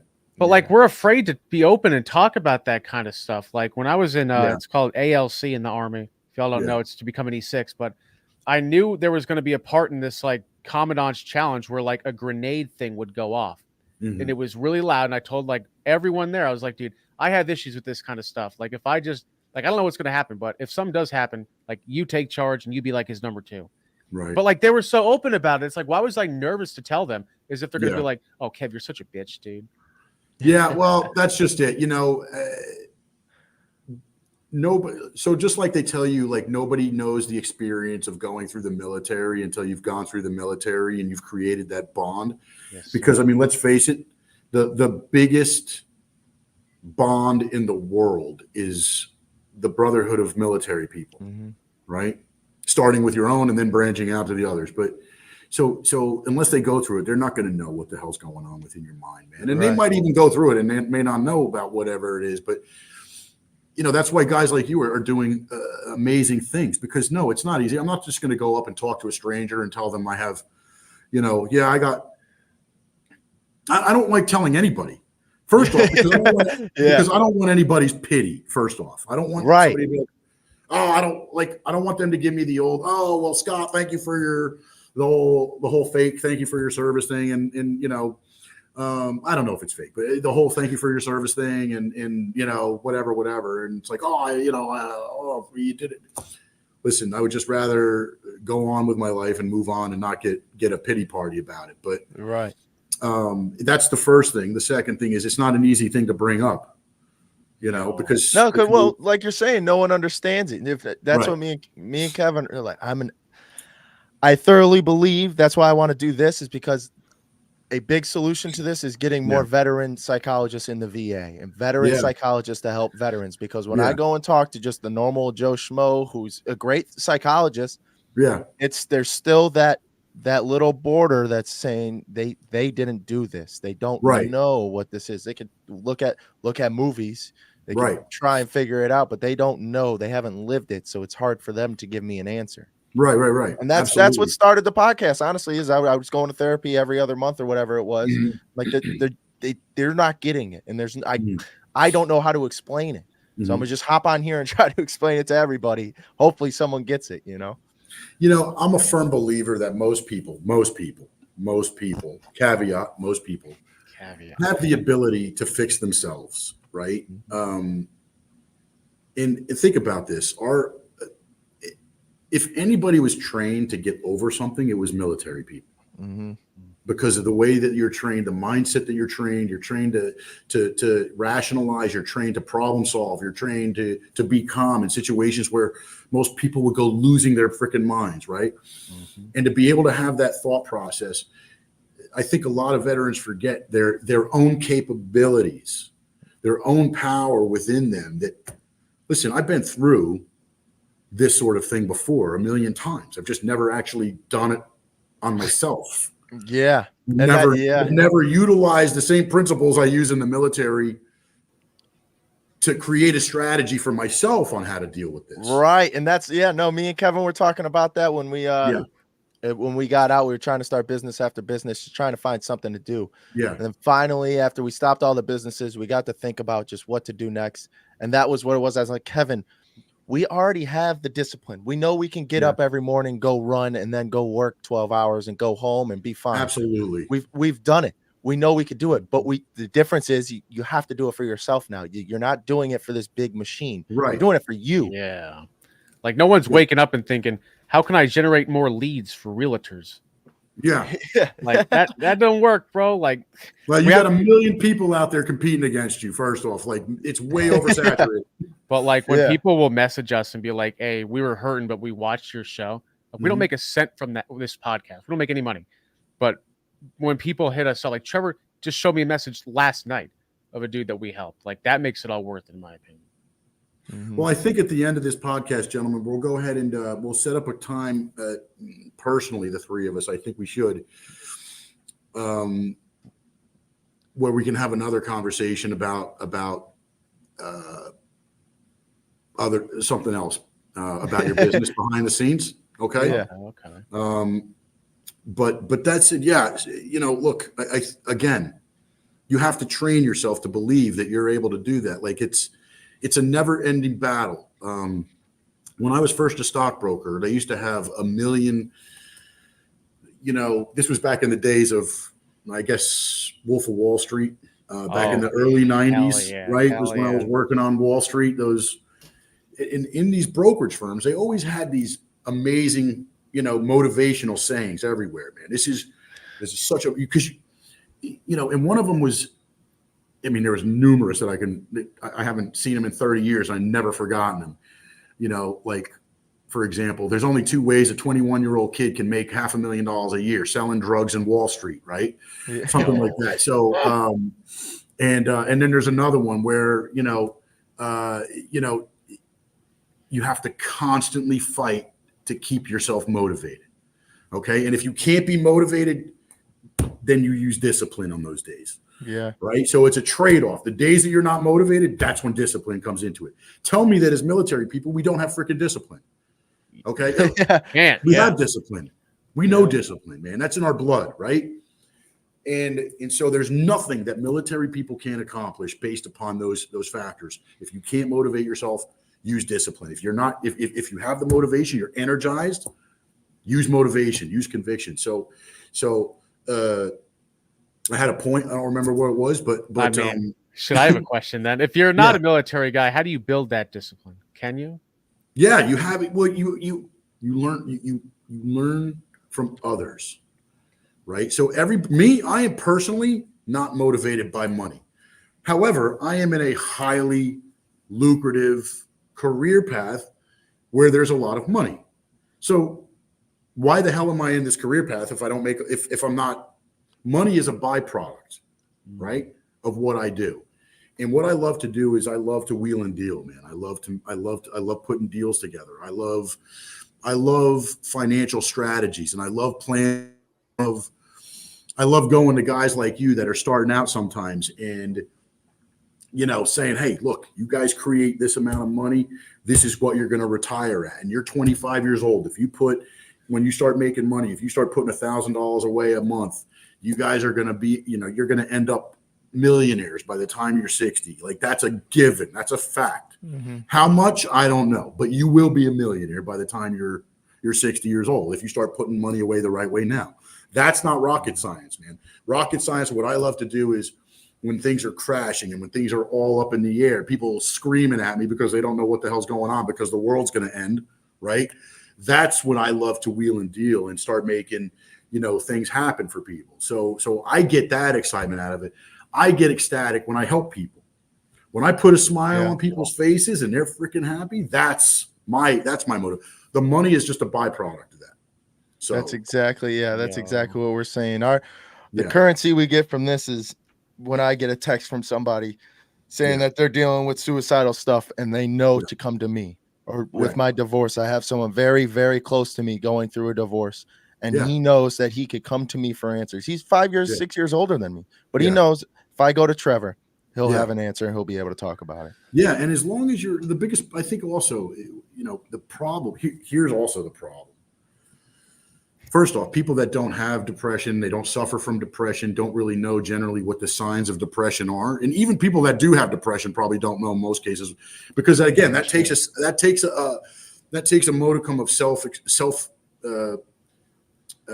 what's the word I'm looking for? Introspectiveness, introspection, right? You need to be introspective in order to understand, which is what makes me very good with people in not to brag or anything, but why I'm so good generally with people is because I am a very introspective person. Everything that I go through, other people go through. What I go through is not a mystery in life. It's not anything different. Everybody goes through the same emotions. And why I go through something, like I can figure out why I say something to somebody. I can tell when I'm being bitter to somebody, Mm-hmm. Why am I saying this? So therefore, if I know why I'm doing it, I know when other people are doing it to me. Oh, I see. Yeah. You understand what my point is? Yeah. Yeah. Whoa. Oh my God. Yeah. I'm thinking different over here, Scott. Good. Yeah. So you need that self-introspectiveness, man, because that's what makes you grow as a person. And that's what helps you with other people, especially, right? And guys in your position definitely need to do that. Mm-hmm. Like, don't wait on an external source. No. Take charge of your life. Learn from yourself, learn from others as well, because that just expedites the process. But if you don't know why you're saying something, how the hell are you supposed to know why somebody else is saying something to you? Golly. So that's something I learned. And you want to know something? I was like 23 years old, I think, when I picked this up, because ultimately it was about, everybody used to tell me, Scott, you always have an excuse. Scott, you always have an excuse. Scott, you always blame other people. Scott, you always blame other people. And after like the 100th person telling me this, I finally realized to myself, well, shit, maybe it is me, man. Maybe it is me. Maybe I am the problem. And then from there, you start concentrating on, well, what the hell else am I doing that's not good? What the hell else how else do I improve myself? Like all these guys like Jeff Bezos and all these other people they all learn from other people. They all have mentorships. Jamie Dimon, right? Granted, most people didn't have his life to start out with, right? Yeah. But Jamie Dimon had, even at his level, because he came from a very wealthy family, he was a very privileged person. He's the CEO of the largest bank in the country, which is Chase. And that guy has had an amazing career, but he started off very arrogant, believing he was better than everybody else, and his mindset got him there. And then he got a career doing something. I mean, the kid was 28 years old. He was negotiating $100 million deals. Yeah, dude, I learned that he had a mentor that helped him do that. Like my last year and a half in the Army, I realized if you just say like, yeah, I fucked that up. Yeah. I'm sorry. People will just it just diffuses them instantly. Yeah. No, that's right. Most people look, man, I'm not a corporate guy. Okay. I am not a corporate guy. I've worked at USAA. I'm not a corporate guy. Even I worked at USAA when I got out, trying to get back, because the only thing I could do was go back into finance, because that's all I ever did. So I went to USAA to start with after there, and like I literally had, I'm not the right person. I am not a good fit for corporations due to the pettiness of, again, what we've spoken about.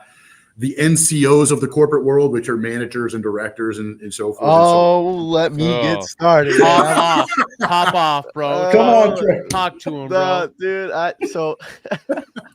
started Talk to me, back, Goose. Yeah, talk to me. started back at Home Depot, and it was pretty funny. We had like a little town hall, so the store manager brought us in and asked us what we thought was good and what was wrong. I didn't have anything good for her, but when she came to what was wrong, I was the only person. I showed up with a piece of paper that had everything I had on it. I was the only person in there with a piece of paper, and I just went through. Fucking motivated at that point, man. You were you were a freaking high speed soldier right there, right? Yeah, with the green notebook. Right. I'm like, this is what is wrong. This is how you fix it. And she had an excuse for everything, and most of the excuses were corporate won't let me. And I'm like,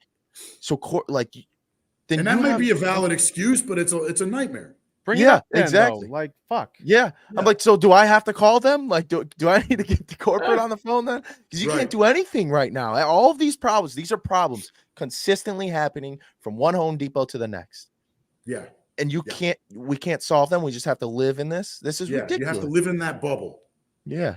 And I don't know about you guys, but I am not a caged animal, man. I am not out there to satisfy somebody's ego. All right. Which is why I ended up just leaving USAA, because I don't recommend my type of personality to everybody. This is not good advice. I do not recommend it, but I'm the guy that will go over there and question the assistant vice president sitting next to me. Oh, hell yeah. Yeah. No, exactly. Yeah. My store manager. I literally, my downfall there was because, I was supposed to have a private conversation with the assistant vice president, and he ended up ratting me out to my manager. Whoa. And so one day we were in the gym together at the corporate gym, company gym in San Antonio, and he walked up to me and put his hand out to shake my hand, and I just turned my back and walked away, because it was like, to me, that's a huge insult. But that starts your decline at a company like that. Then at that point, it's like, okay, this guy's cancer, and then I'm starting to yell out, "Look, I hate my job," and he's sitting right next to me. He comes running out, and it's like, that they don't want that, man. That's not what they want. They don't want a guy like you. Didn't insinuate you were in the mafia or something? No. No. So, but they don't want that. And it's not a good thing for people that love that type of, people need that steady income. Yeah. Right. Me, I can't work under constraints. I can't work with people above me generally because of the fact that generally most of those people are very petty, and they're doing, everything is personal to them, and they don't care if what their decision is the wrong decision. They don't care of whether or not it's the right thing for the company. So I had like a month in the Army, right? And we go to this like town hall with the battalion commander and sergeant major. Yeah. And I was getting out in like 2 months. I just didn't give a shit. I'm like, fuck it. I'm just going to speak my mind, right? Right. And someone complained about us flying too much, and the battalion commander's trying to like get out the way of this question, like, oh, it's not my fault, all this nonsense. I was like, sir, it's called the battalion commander's flying program. You control this. It's on you. Like, the buck stops with you, last I checked. Yeah. Like, that's, that's exactly what I am all for that, Kevin, because I believe that the problem with society is that people are not held accountable anymore for anything. Mm-hmm. It's I'm too upset about this because the election, or you're being too harsh. You can't tell me the truth because it's not fair, and I don't want to work as hard because it's not right, and I don't want to be held accountable for my career. So it's exactly what that is, and it goes up to all levels. Yeah, like, this is a problem though. Why? Because people don't tell him this tit. People just blow smoke up his ass all the fucking day. Right. Exactly. Yeah. And those people, are not my kind of people generally. Yeah. I know people that, generally people, are terrified in life, of losing their position. To me, whenever I make a change, I am excited about it, man. Life is ever evolving. And one other thing that military people tend to forget at least at our level, right? At our level, like if you're talking about Navy SEALs and Delta Force and like these people probably know how adaptable they are to any situation, right? And maybe even you guys do because you've been over it. But one thing that soldiers forget is we've been trained to adapt.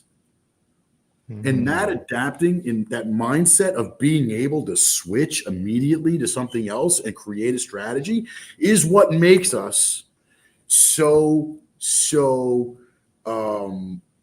lethal, profoundly needed in life, especially when it comes to things like corporations and things of this nature. And it's what gives us, it's what should give us even more confidence than the average person. Right. Because the average person hates change. We welcome change, or we should, which is why, Trevor, like you're going through a situation that you went through. And Kevin, I don't know if you're still going through that situation with the VA. You're still obviously both suffering from this. But as soon as you guys, what you really need, and I don't know if you need to do this, you may be already doing it, but the fact that you guys are going through this and you have that experience and you know how to get rid of the triggers, how to get rid of the onset of your PTSD. You can, and you've been speaking about it, like the second you realize it's something outside of your control, it's not you're okay, you're fine. I mean, not necessarily fine, but you don't go into full panic mode, right? Hopefully, in most cases. Yeah. I mean, I still do rarely, but it happens, right? But I can always get myself out of it. So, that's that right there, man. If you can save people's lives because of yours experience, man, and the experience that you two have together, there's nothing greater on the planet. And by effect of that, you guys are going to blow up. And I already have a feeling that you guys are going to blow up. And I hope so. I look forward to that as well. Thank you. We will. Yeah. Thank you, man. I'm sorry, Charlie. Yeah, you're good. No, well, okay, you got your famous last question? Yeah. Real quick, a funny story about that meeting I was just telling you about. Yeah. The only other thing I said was there was this guy telling the battalion commander, we need more off time when we go TDY, which is just traveling for a job, normally about a week or two. Right. And this freaking nerd from S1 down in the front, he was like, well, we can have time off and do team building too. Like runs or some shit, right? And I'm like, I'm sorry, bro. No one's getting off work 14 hours and wanting to run up a hill. Like, we're trying to go out and drink and have fun, right? Right. He's like, so this is like one of those, Captain America guys. I'm saying, an S Shop's nerd, bro. Yeah. And he's like, well, you can team build but not drink. I'm like, yeah, you can do it while you're drinking too, bro. Like, this is team building is the best team building is the best when you're drunk, man, because people say shit that you can that they never would say if they weren't. Arguing in front of the whole battalion, bro. I'm like, this fucking nerd, man. That's so again, you have a sheep. That guy's a sheep, right? He's not necessarily a leader. Yeah. After though, like a bunch of people came up and thanked me, so I was glad I said something. But a lot of the military are sheep, man. They need that they need somebody to tell them what to do. So they need you guys, these guys that are out there that are suffering from this illness.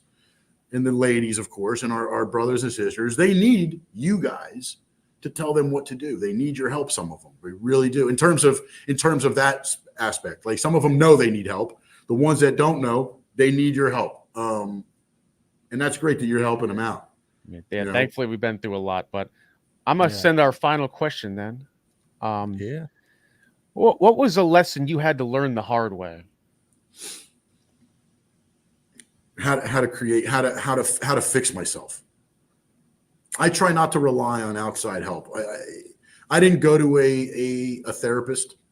I wanted to deal with it myself because I knew that if I could deal with it myself, it would be forever change. Like quitting smoking. Once I quit smoking, I knew that I would quit. If I did it myself, I knew that I could quit smoking forever.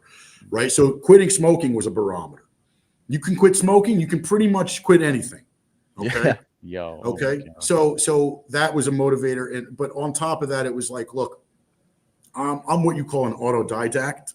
I love self-learning and self-teaching. Okay. I believe that people can learn anything that they want. Okay. It was, of course you need help in some cases, but it was important for me to change to change my mindset. That was the first thing I had. That was the most important. That was the hardest thing to do, is change my mindset, man. Realize, and the only way you can change it is by learning from yourself and other people, right? Introspectiveness, again. You have to be introspective in order to learn from yourself.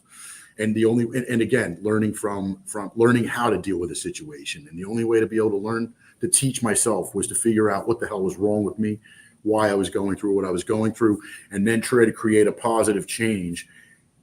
And it's never like smoking, like we talked about, Kevin. It's never permanent, right? You're never just going to wake up one day and you're going to be like, oh my God, I'm freaking awesome now. I'm fantastic. Yeah. Hell yeah. Worry about it. Sorry, man. That does not happen. That's not realistic. It's an ever ongoing process. And I would sit myself down and be my own therapist, man, and really be hard on myself.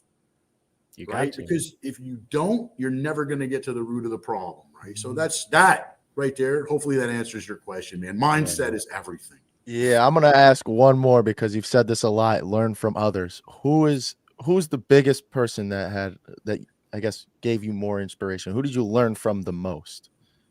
Well, unfortunately, I never had a great father figure in terms of mentorship and learning from, and that is usually the best, right? That is the best you can possibly ask for. I have learned from anything, people from like Jocko Walling, right? Mm-hmm. Oh, hell yeah. Good.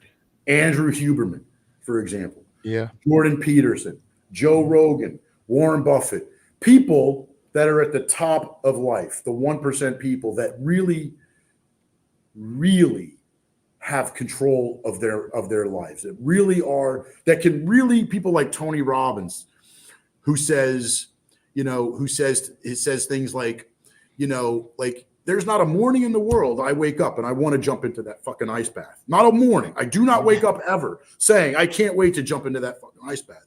My mind tells me, no, you're not. But and this is what he literally said on a podcast. It's like, there's no fucking negotiating.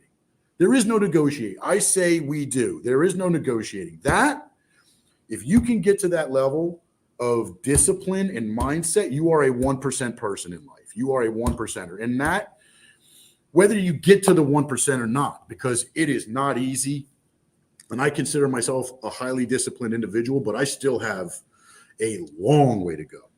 Right. And as long as you're ever changing and you're always introspective and your mindset is always like, in the mornings, man, I used to wake up, be like, crap, I'm tired. I'm this. Mm-hmm. I don't. And then you boom, light switch. I'm not tired. Why the hell am I tired? I'm not tired. Actually, why the hell am I thinking like this? Right. Okay. Why am I thinking like this? Oh, I just woke up. I feel like shit. I don't want to freaking wake up. Nobody. Yeah. Yo. Okay. So your mind's always going to be shitty in the morning, right? Groggy until you wake up. And then within an hour, it's like, okay, mindset, happiness, man. Good music, put some fucking good vibes on. Mm-hmm. Get that mindset going. Think about my goals. Because look, man, I believe also that people are generally only happy in most cases, again, not all cases, when they have goals in life and they're accomplishing those goals in life, when they're striving to reach those goals, they have a purpose. A purpose. Ooh. Right? So those are key factors. I was just listening to Dana White. You know who he is, I'm sure. Oh, yeah. Right. The MM or the UFC guy. Yeah. And he said something very profound, and I'm not like a huge fan of that guy. Right. But he said something very profound. I watched even just yesterday, which was, you have to be a fucking beast. Even Jordan Peterson says that you have to be a fucking beast. Right. Yeah. You have to go all in. If you want that lifestyle as much as you want, you can gain. You just have to be willing to go all in for it. Right. Meaning, everything else comes second. Everything, generally. Now, granted, there are highly successful people that have great family life as well, But in the beginning, man, you have to sacrifice that. You have to sacrifice. Friends are going to leave you. You have to sacrifice that. If you don't want to give up your friends, because friends are going to be like, oh, well, you haven't talked to me and you don't hang out with me and, whatever. And people get upset and then you lose contact. Fine, man. Look, a real friend is going to support you. They're going to be there for you. Even when you're ready, they'll be there for you. They'll be like, Scott, man, it's been so long. Let's get together. And so, yes, I learn from everybody, man. I am a sponge. Be a sponge.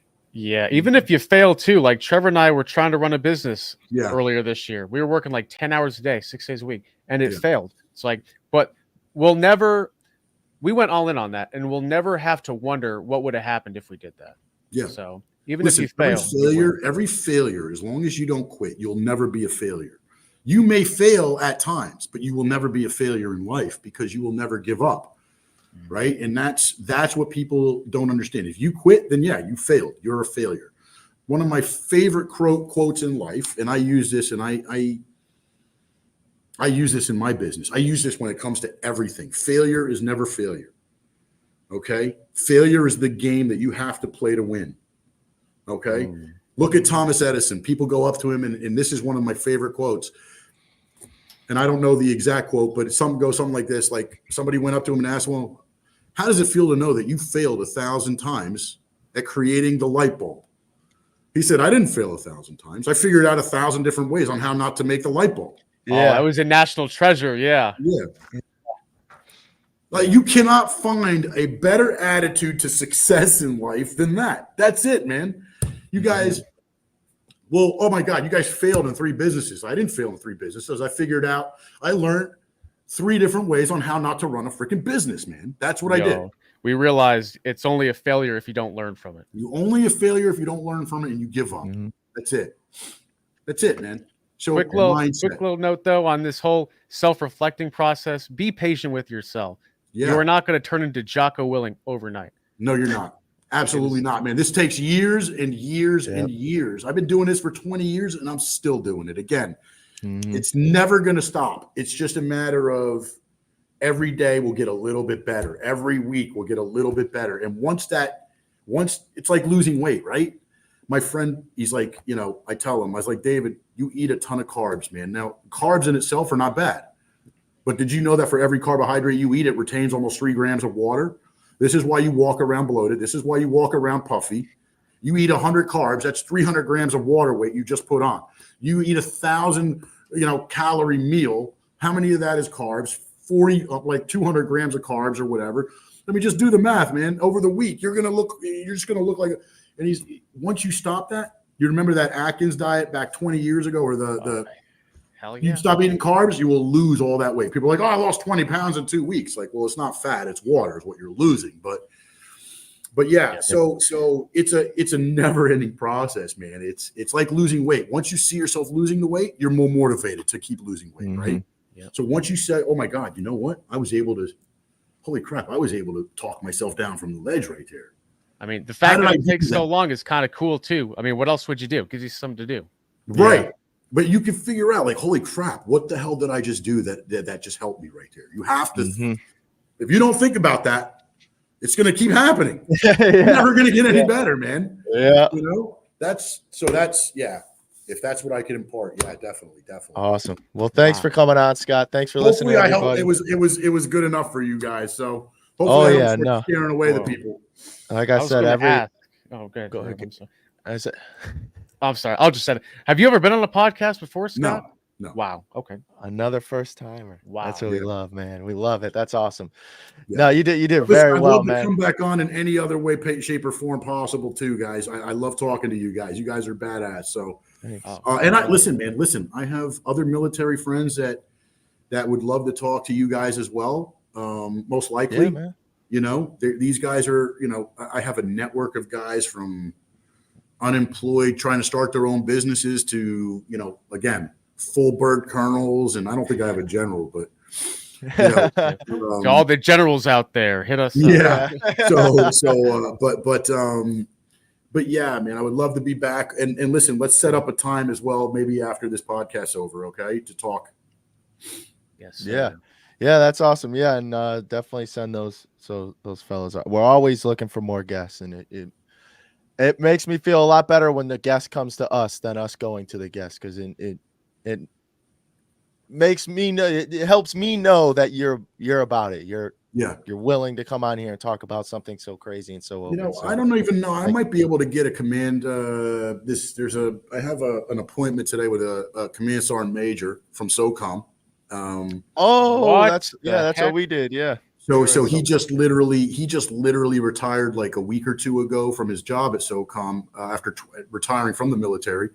And he actually got the same exact job as a GS. So hats off to him, bro. Shit, so I'll see if he would be. I'll ask him if he would be all right in doing that for you guys. Yeah, no, that would be awesome. Yeah, thank you. I'll at least see if I can have you guys give him a call. So no, that'd be I'll huge. you guys know. Talk to him. I'll talk to other veterans that I know and that are disabled and see if they can't give you some great advice as well. So perfect. Well, Bert, again, thank you so much. no problem. Even calling you the other day, I knew it was going to be a good one. So well, I'm a great story. I'm just kidding.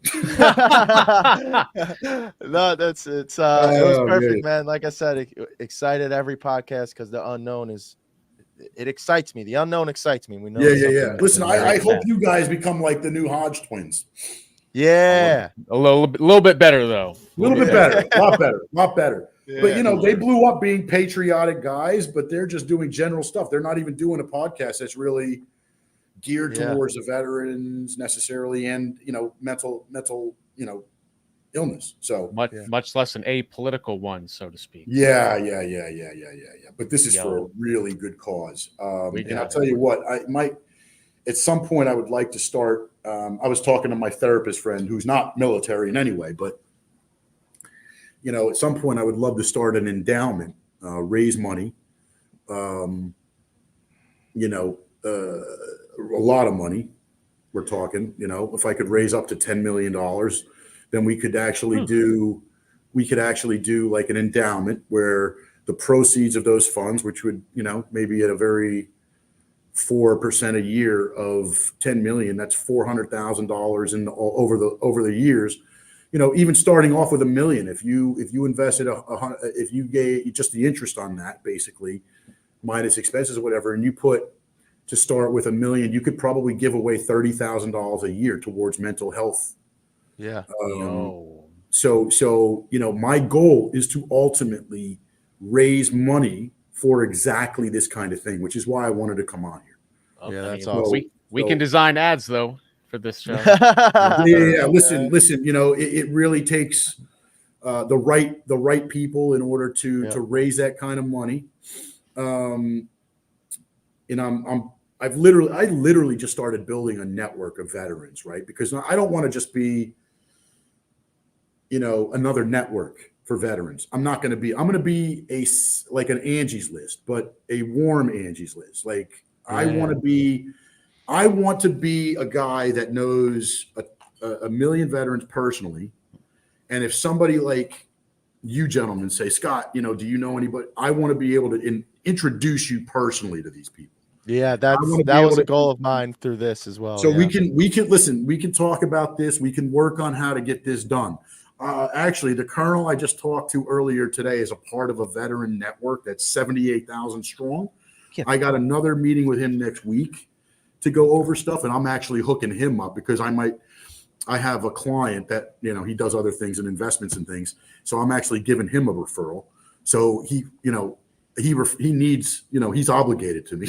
Yeah, you got it. You owe me one. So we'll find out. Yeah, we'll figure it out. But listen, if we're serious about this, and you guys obviously are, listen, and you guys can help me when it comes to podcasts, man, because I need to start doing podcasts. And if you guys could be a huge help, and again, this is pro bono when I'm talking. I'm not talking about sales. I'm not a slimy scumbag salesperson. I'm talking about, look, one thing our veterans need also on top of mental health is financial help, man. That is one thing that especially enlisted people, officers, I found out, they get financial training in the Army, right? Yeah, we got like 1 day as enlisted. You don't even get, but it's dog. Oh, we'll save up 6 months of expenses and you're going to be. Yeah. So thanks. I'm talking about really helping people create wealth and protect that wealth, right? Like from the ground up.